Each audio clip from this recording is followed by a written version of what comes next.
Significance and history of issues. Felons have been ineligible to vote in the U.S. for a long time. However, there have been several calls for this right to be vote. Significant and history of issues. Felons have been ineligible to vote in the U.S. for a long time. However, there have been several calls for this right to be reinstated so that felons can vote, just like any other citizens. Different states in the U.S. have taken different approaches to ensure the reinstatement of felons' right to vote. Many states adopted felon voting bans in the late 19th century when voting rights for Black American citizens were considered. In 2 states, convicted felons always retained the right to vote. This includes Maine and Vermont. The National Conference of State Legislators' Felons Voting Rights. Without the definition of a felon in democracy, this paper aims at breaking down the title into a more understandable debate topic. A democratic society felons out to retain the right to vote. If you truly believe in the value of democracy, you care about all the weakest and most vulnerable members of society. The proposition in the democratic society, felons must have the right to vote during their punishment. I affirm that felons must have the right to retain the right to vote. A democratic country is one in which citizens are allowed to participate in decision making. The question that arises from this, then, is whether felons are still citizens or not.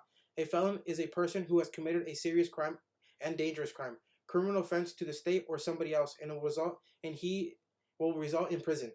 My value is that in democracy, all citizens should be allowed to vote. Since felons are citizens, they should have the right to vote.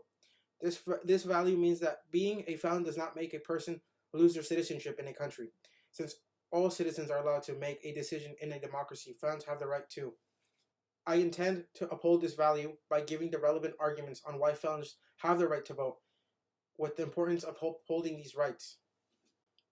My argument is that felons must have the right to vote because it is the main principle of a representative democracy country. It is guaranteed by constitutional law as a holy right, and it also promotes patriotism, since the only American citizens are allowed to vote. A democracy allows all citizens who have attained the legal age to participate in politics and a civil life. Felons, as citizens, have the right to take part in the politics and civil life of a country. In a democracy, citizens can choose and replace leaders in government through free and fair elections. Since felons do not lose their citizenship when they go to prison, they ought to retain the right to vote. A democracy ought to protect the rights of its citizens. One of those civil rights of citizens is a right to participate in elections and voting. It is therefore morally prehensible for a democratic society to uphold this right, even for felons. Everyone in a democratic society deserves the right to vote. It is a fundamental human right. For everyone who has a judicial personality, it must not be discriminated against. No one should be discriminated against this because of being a felon, since the right to vote is a fundamental right in a democratic state. It is constitutional for felons to retain their right to vote in a democratic society. The 8th Amendment to the American Constitution dictates that the punishment for a crime should be perpetrated to the offense. Denial of voting rights to felons is a punishment that is great compared to other offenses. It's too great to compare to other offenses. It is a violation of the 8th Amendment. The U.S. Voting Rights Act of 1965 provides voting qualifications for all citizens. That does not exclude felons from voting. The 4th Amendment to the Constitution states that no state shall make or enforce any law that shall abridge the privileges or immunities of citizens of the United States. Denying felons the right to vote repudiates felons the privileges granted to all of American citizens by the Constitution. Impact of this: the Constitution is the law of the land. Denying felons the right to vote will go against the law. This will be declared unconstitutional. The constitutionality of a felon voting upholds my value that a democracy allows all citizens to vote, and since felons are citizens, they should have the right to vote. Allowing felons to vote in a democratic society will promote their patriotism. Patriotism is the love for one's country. Allowing felons to vote will make them love their country, as this will show them that their country cares for their rights even as criminals.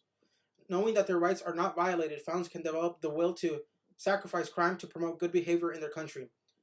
Allowing felons to vote is a sign that their rights as citizens are upheld. This will make felons be proud to be associated with their country.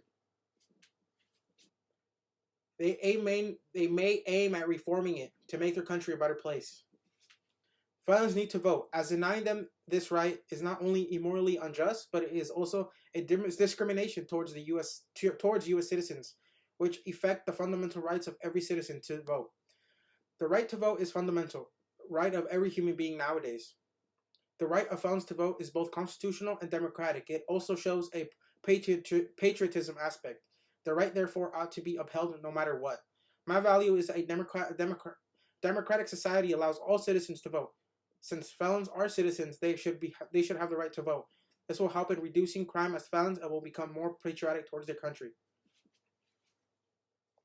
My references are Disdains by Design, Offenders' Reflections on Criminal Justice Theory, Policy and Practice, the European Journal of Probation. My second reference is the Privileges or Immunities Clause, abridged, a critic of court lash on the 14th Amendment. My third reference is Cruel and Unusual Punishment, denying ex-felons the right to vote after serving their sentences. My fourth is Perpetually into the Punishment.